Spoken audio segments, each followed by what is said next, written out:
Pagkatapos nga pala natin mag-deliver mga idol, dumaan muna tayo dito sa isang parisan. Ito yung lagi kong kinakainan dito sa bandang Sauyo. Masarap po dito. Kaya halina kayo. Isang Paris nga. Paris sa akin, boss. Paris. Masarap kasi yung Paris dito mga idol. Maraming sabaw, tsaka maraming laman. Kaya lagi ako dito dumadaan pagkatapos ko mag-deliver mga idol. Yung isang takal dito na kanin, okay na sa akin yan mga idol. Sob na ako dyan. Kasi di naman ako masyadong kumakain ng maraming kanin. At saka yung ano nila guys, yung sabaw nila sa Paris nila ay malinam na.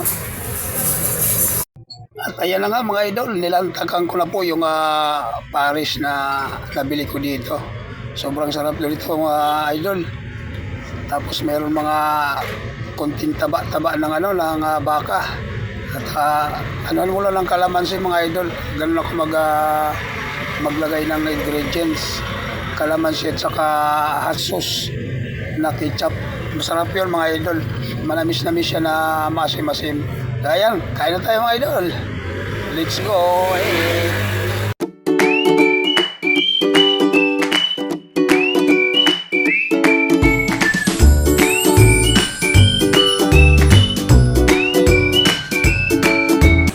At yan na nga, matapos na akong kumain dyan mga idol, balik na tayo sa ating munting tahanan dito sa ating service.